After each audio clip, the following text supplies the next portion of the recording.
नमस्कार, मानस मिश्रा वाली news nation में आप सभी का बहुत बहुत स्वागत करता हूं। मोदी सरकार का सोनिया गांधी पर एक सबसे बड़ी कार्रवाई जो हम आपको दिखाने जा रहे हैं, जिसने 10 जनपद में वाकई में हड़कंप मचा दिया होगा, क्योंकि 710 फाइलें सोनिया गांधी के संबंधित, जिस पर सोनिया गांधी के सिग्नेचर थे, उस फाइलों को जब सार्वजनिक किया गया तो उसमें कई पत्र लिखे, कई आदेश मतलब पत्र लिखे हुए कई आदेश मिले, जो साफ तौर पर सोनिया गांधी और सोनिया गांधी द्वारा बनाई गई एनएसी, जो राष्ट्रीय सलाहकार समिति है, एनएसी से कहते हैं, उसका पूरा कच्चा चिट्ठा खोल कर रख दिया है। आपको दिखाएंगे सोनिया गांधी आखिरकार सत्ता में ना रह करके, यानी प्रधानमंत्री पद पर ना रहते हुए भी, कैसे 710 फाइलों के जरिए पूरे देश भर के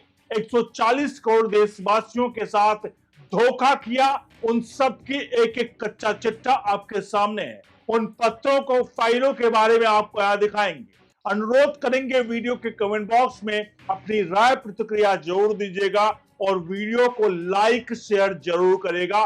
बढ़ते हैं पूरी खबर की तरफ। भारत सरकार के राष्ट्रीय सलाहकार समिति यानी एनएसी से संबंधित 710 फाइलें सार्वजनिक की हैं। ये फाइलें कांग्रेस अध्यक्ष सोनिया गांधी और तत्कालीन जो प्रधानमंत्री मनमोहन सिंह की अध्यक्षता वाली गठित राष्ट्रीय सलाहकार समिति के साथ संबंधों की जानकारी देती है।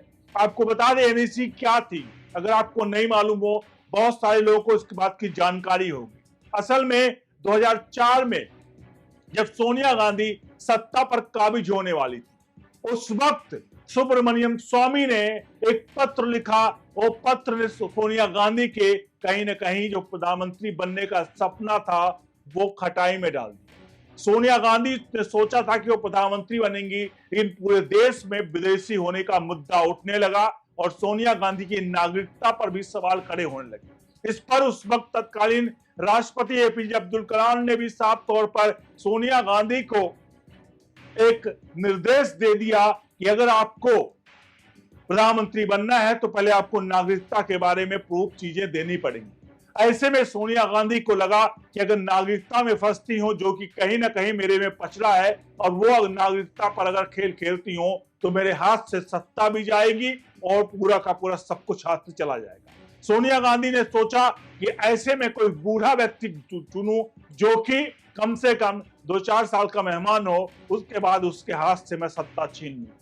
ऐसे में उनको दिखाई देता है मनमोहन सिंह, और मनमोहन सिंह को प्रधानमंत्री बना करके देश में पहली बार संविधान के साथ, वैसे तो कांग्रेस ने हमेशा से ही उसके साथ चमत्कार किया, एक चमत्कार किया गया, और जो चमत्कार था एनएसी यानी नेशनल एडवाइजरी कमेटी का गठन किया गया। और यह गठन इसलिए था, असल में ये पीएमओ से भी ऊपर सुपर पीएमओ था, जिसका काम था, एक तरह से बताया गया कि भाई मानवाधिकार और चीजों के लिए, लोगों के हित के लिए काम करे, लेकिन असली इसका मकसद था केवल और केवल कि पीएमओ पर कोई भी फाइल होगी, वो पीएमओ साइन करने से पहले इसको राष्ट्रीय सलाहकार समिति यानी एनएसी पर इसका अप्रूवल लेगा, और उस एनएसी की अध्यक्षा बनी सोनिया गांधी, और उसी की 710 फाइलें हैं जो अब सार्वजनिक की गई मोदी सरकार के द्वारा। ये फाइलें बताती हैं कि कैसे एनएसी नीति निर्माण और सरकार को सहयोग देने के अपने अधिकार क्षेत्र से दूर सामाजिक क्षेत्र के अलावा विनिवेश, कोयला और बिजली, रियल एस्टेट में नीति निर्माण को प्रभावित कर रही थी। दिलचस्प बात यह रही कि 2004 से 2014 तक सरकार पर एनएसी का प्रभाव कम जवाबदेही के साथ रहा, लेकिन सार्वजनिक की गई फाइलें बताती हैं कि कैसे एनएसी द्वारा सुझाव दिए गए अधिकारियों को तलब किया गया, अनुपालन रिपोर्ट मांगी गई, और जब भी कोई फैसला होता था उस फैसला पर सोनिया गांधी के शब्द ही अंतिम होते थे। जी हाँ, फाइलिंग में नोट, कोई भी फाइल आती थी उसमें एक नोटिंग डाली जाती थी, और नोटिंग स्पष्ट रूप से पता चलता है कि जब सोनिया गांधी की सिफारिशों की बात आती थी तो उनके शब्द अंतिम होते थे। ऐसा ही उदाहरण फाइल की संख्या 9 पर है, जो भारी उद्योग और सार्वजनिक उद्यम मंत्रालय से संबंधित। उस फाइल में 16 सितंबर 2004 का एक पत्र है जिसमें कांग्रेस अध्यक्ष ने तत्कालीन प्रधानमंत्री मनमोहन सिंह को एक पत्र लिखा था। मुद्दा विनिवेश आयोग के पुनर्गठन और उनके स्थान पर एक नए बोर्ड का गठन था। पत्र में सोनिया गांधी ने लिखा था, बोर्ड का कामकाज केवल सरकार द्वारा संदर्भित सार्वजनिक क्षेत्र के उद्यमों के पुनर्गठन या बंद करने या बिक्री पर सलाह देने तक ही सीमित नहीं होना चाहिए। मुझे उम्मीद है कि इस मामले पर प्राथमिकता से विचार किया जाएगा और सार्वजनिक क्षेत्र के उद्यमों के पुनर्निर्माण के लिए जो बोर्ड के गठन से पहले एक स्पष्ट निर्णय लिया जाएगा। फाइलों से पता चलता है कि डॉक्टर मनमोहन सिंह ने सोनिया गांधी द्वारा दी गई सिफारिशों को लागू किया। 27 फरवरी 2006 को सोनिया ने सिंह से विनिर्माण क्षेत्र से लिए एक शीर्ष तंत्र स्थापित करने का अनुरोध किया। सोनिया के पत्र 1728/CP/NAC 06 खत का नंबर था, में लिखा है कि मेरा मानना है कि ऊपर उल्लेखित मुद्दों को सरकार में आगे विचार के लिए बिना किसी देरी से उठाया जाना चाहिए। फिर 27 अक्टूबर 2006 को सोनिया गांधी को संबोधित करते हुए एक फाइल में एक नोट से पता चला कि प्रधानमंत्री को लिखे आपके पत्र में दिए गए सुझाव के अनुसार कार्यान्वयन हेतु विनिर्माण पर एक उच्च स्तरीय समिति के रूप में एक विशेष तंत्र बनाया गया है। 9 दिसंबर 2013 को एक पत्र में मंत्रियों और विभागों के प्रतिनिधियों को एनएसी सचिवालय में चर्चा के लिए आमंत्रित किया गया था।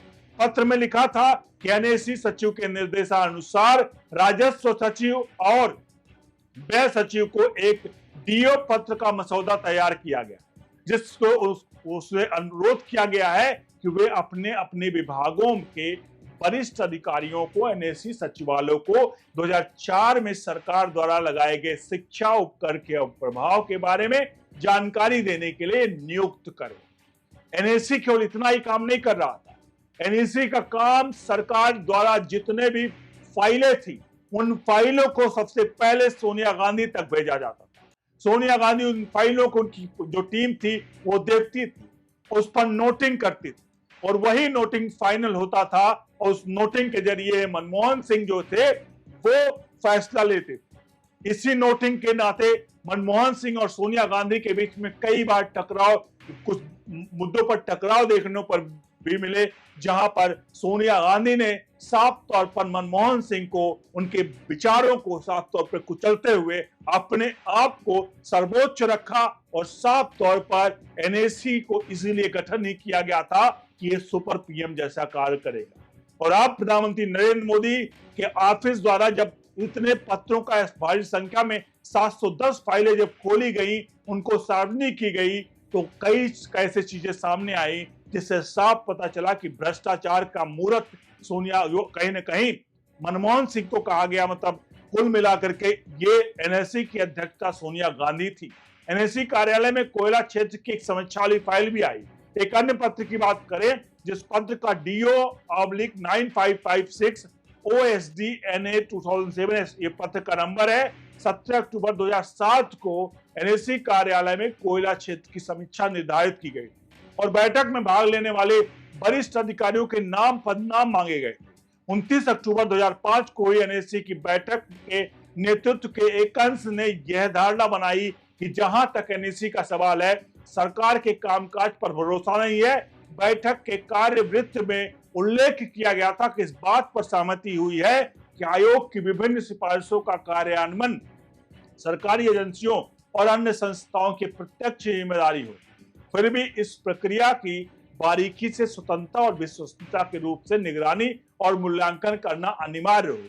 इन खुलासों ने भाजपा के उस दावे को बल दिया जो लंबे समय से कहा जा रहा था कि सोनिया गांधी ही इस सरकार को परोक्ष रूप से चलाती थी और यूपीए शासनकाल के दौरान वह सुपर प्रधानमंत्री थी, वो सुपर पीएम थी। जो पीएमओ के ऊपर जो एनएसी थी वो सुपर पीएमओ था।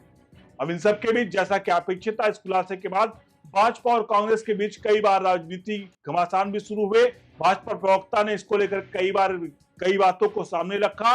यूपीए के शासनकाल के दौरान सोनिया गांधी को सुपर पीएम का तबका दिया और इस बीच कांग्रेस की तरफ से इसको लेकर के काफी सफाई आई। उनके करीबी रहे, जो सोनिया गांधी के करीबी रहे, राजू ने इस बात को आरोप को खारिज किया। उनका कहना था कि मार्च 2006 में एनएसी से इस्तीफा दे दिया था सोनिया गांधी ने और जून 2010 में वापस आ गई थी। उन्हें कभी भी बड़े उद्योगपतियों का कर्ज माफ नहीं करवाया, ना ही किसी से मदद करने वाली किसी नीति का हस्तक्षेप किया।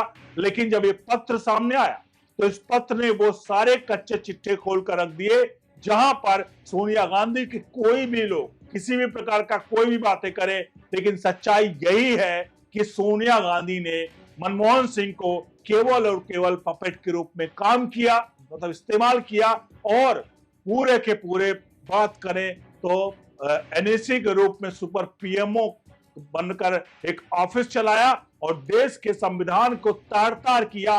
जो राहुल गांधी आज सड़कों पर चिल्लाते हैं संविधान संविधान चिल्ला रहे हैं, चुनाव आयोग चिल्ला रहे हैं, वही चुनाव आयोग द्वारा चुनाव कराए जाने के बाद एक सरकार चुनी जाती है। उस सरकार में एक प्रधानमंत्री तय करता है, उसके गठन करते हैं, उसके बाद उसी संविधान का तार तार करते हुए एनएसी का गठन करके उसको सुपर पीएमओ बना देती है, सुपर पीएम का पद बना देती है और सोनिया गांधी उसकी अध्यक्षा बन जाती हैं और आखिर में सारे फैसले सोनिया गांधी के द्वारा लिए जाते हैं। मनमोहन सिंह को महज पपेट बनाकर रखा जाता है। रिमोट कंट्रोल वाली सरकार। ये 710 फाइलों में केवल महज हम 3-4 चीजों का जिक्र किया है। सभी फाइलें अगर एक एक करके हम जिक्र करें तो ये फाइलें सोनिया गांधी के कार्य क्रियाकलापों पर और देश के 110 करोड़ लोगों की जान कहीं ना कहीं विश्वास पर किस प्रकार से धोखा किया गया, ये आपके सामने खुलकर आएगा। आपसे अनुरोध है, आप बताइए कि आखिरकार आप कितना सहमत हैं सोनिया गांधी या सुपर पीएम बनकर रही? क्या ये संविधान तार तार करने वाली बात नहीं थी? क्या ये संविधान की धज्जियां नहीं उड़ाई गई? कांग्रेस ने जितनी संविधान की धज्जियां उड़ाई हैं, जो राहुल गांधी आज संविधान की प्रति लेकर चलते हैं, उस राहुल गांधी को कम से कम एक बात सोचना चाहिए कि उनकी माता श्री, उनकी दादी श्री ने जिनने इमरजेंसी लगाकर देश की धज्जियां उड़ाई, उनके माता श्री ने क्या किया, उनके नाना श्री ने क्या किया, उनके पिताजी ने जो कि कहते थे 1984 में जब दंगे हुए तो कहते थे कि जब बड़ा पेड़ गिरता है तो धरती हिलती है। सिख मारे गए, सिख का नरसंहार हुआ, उस वक्त ये कहे कि वे बड़ा पेड़ गिरा इसलिए धरती हिली और हजारों की संख्या में सिख मारे गए धरती हिलने से। ये इनके परिवार का पूरा कार्यकलाप है, क्रियाकलाप है। और जो लोग ये कहें कि हम इतिहास उठा करके उड़ाते हैं, तो इतिहास भविष्य के लिए आईना होता है, इसलिए इतिहास से सबक हमेशा लेना चाहिए। इसलिए हमें इतिहास नहीं भूलना चाहिए, अपना इतिहास याद रख के भविष्य की तरफ बढ़ना चाहिए, जिससे हम कोई गलतियां ना करें। इसलिए बार बार इस इतिहास को आपको याद दिलाना जरूरी होता है। आपसे अनुरोध है, वीडियो के कमेंट बॉक्स में अपनी राय प्रतिक्रिया जरूर दीजिए, वीडियो को लाइक शेयर जरूर करिए। आगे कुछ प्रोडक्ट्स का लिंक है जिनको आप नीचे डिस्क्रिप्शन में, उसको आप जाकर बाय करके प्रोडक्ट को खरीद सकते हैं। बने रहे ओनली न्यूज नेशन के साथ। बहुत बहुत धन्यवाद।